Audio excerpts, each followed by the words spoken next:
Welcome to the Align Your Vibe podcast. I'm your host, Kelly Dawn, and on this show, we talk about all things mindset, energetics, playing with the quantum, and really up-leveling your inner game so you can create the results that you want in your life and business. Ready to dive in? Let's go. Hello and welcome to season 2 of the podcast. You might have noticed that we have a name change. We are now called Align Your Vibe, and that's what I want to talk to you guys about in today's episode. I want to talk to you about why I changed the name of the podcast, what kind of content you can expect moving forward, and also fill you in on what's been going on in my world, because the personal shifts I've had and changes I've experienced over in that area have definitely impacted my business and led to the changes over here, because everything's all intertwined, right? It's all one big, beautiful creative experience that we're moving through as personal brands. So, align your vibe. Let's start off with what that even means.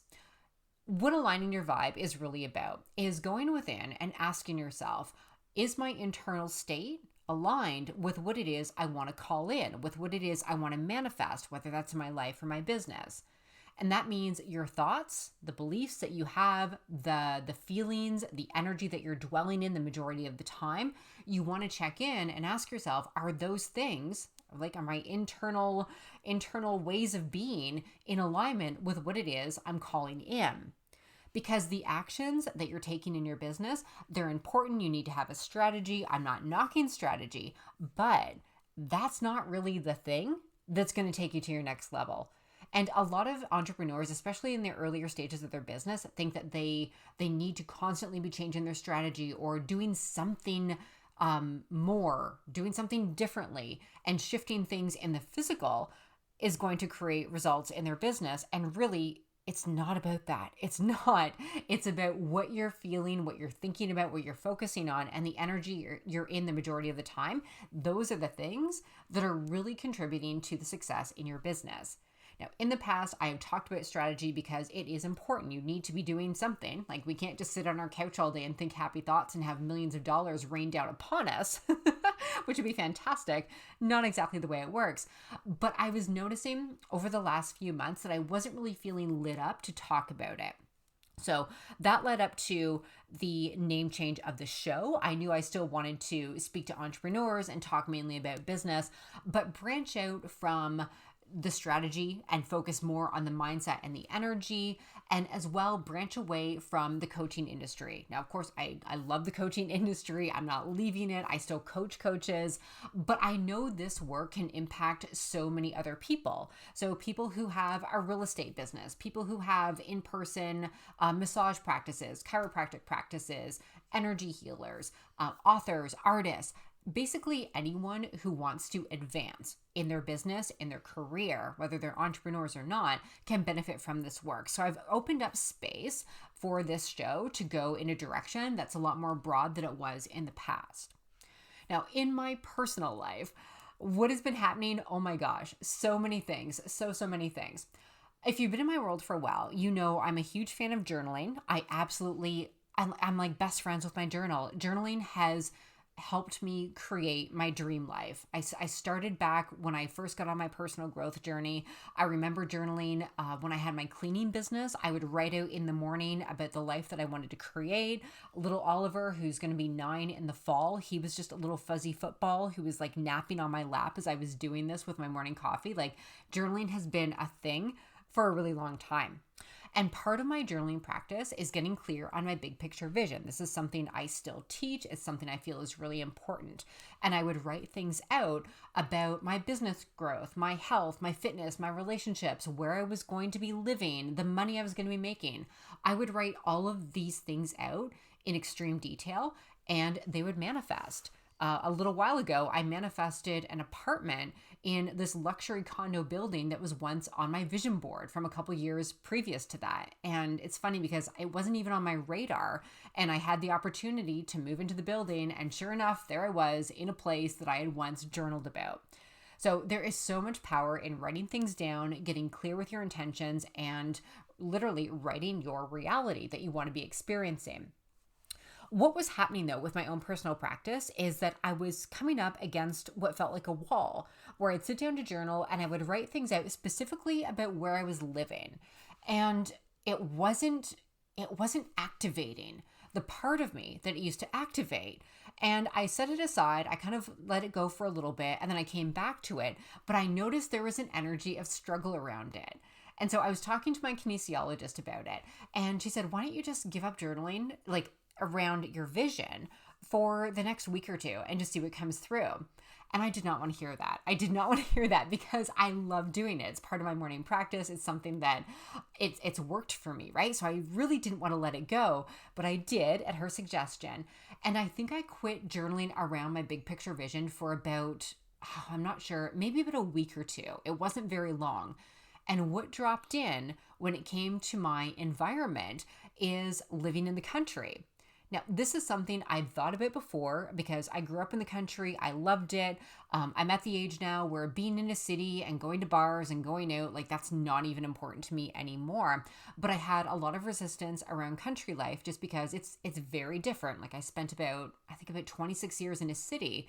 So to go from a city of about 500,000 people out to the country was a drastic change. And I wasn't really thinking about that. It wasn't really on my radar. But it dropped in. It dropped in during the time I stepped away from doing journaling work around my big picture vision.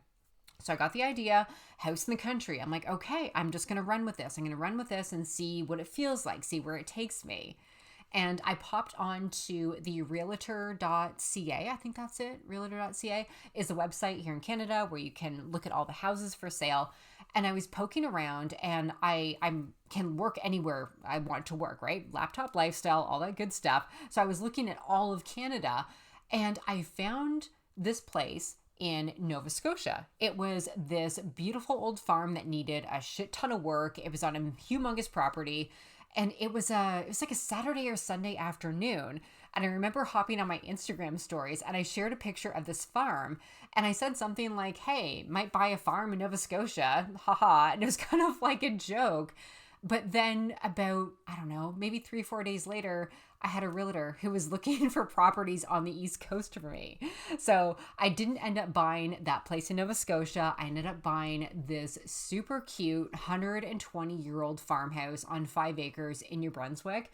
And I'm fucking obsessed. I am so obsessed with the house, with the property, with this province. Like I've been to a few different places in Canada, like West Coast, different places in central Canada, and I have never seen anything so beautiful in all my life. Like I'm driving down the roads out here and I have to not look at the scenery because it's so distracting because it's so beautiful. All I want to do is like stare at the window, but I don't. I focus on the road because there's deer and moose and a bunch of other things that could be on the road, right?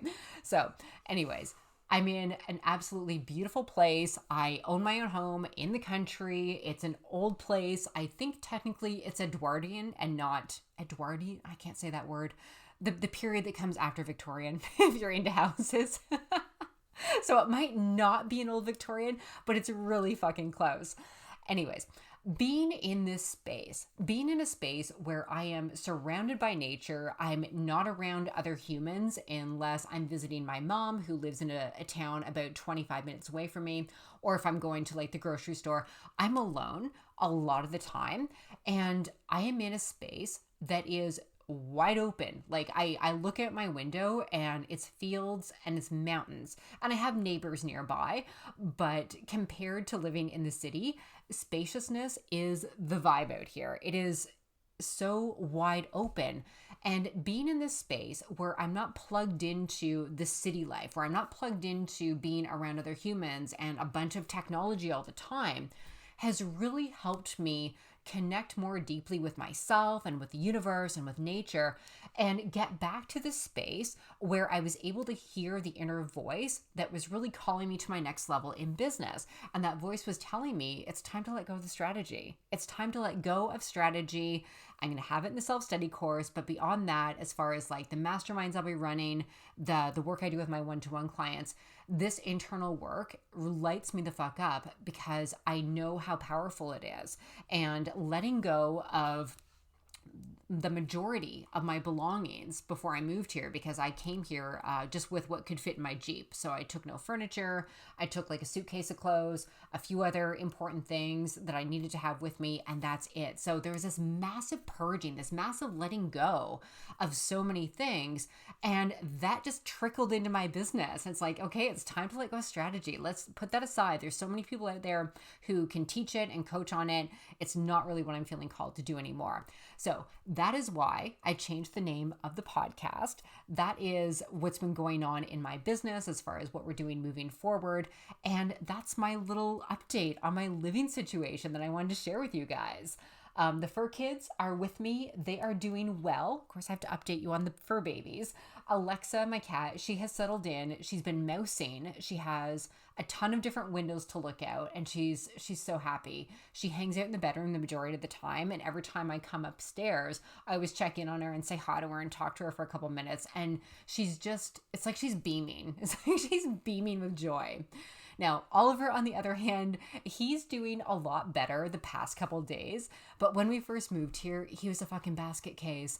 And if you don't know Oliver, Oliver is like the love of my life when it comes to an animal. He is the best teacher, the absolute best teacher, and I wouldn't trade him for the world. But it has not been an easy relationship with us just because he has major anxiety. So I have to be so aware of what's going on internally with me. And I always know if he's acting up, if he's feeling stressed, that is my invitation to get my ass into meditation, into my yoga practice, and into grounding work that's really going to help me feel more at ease.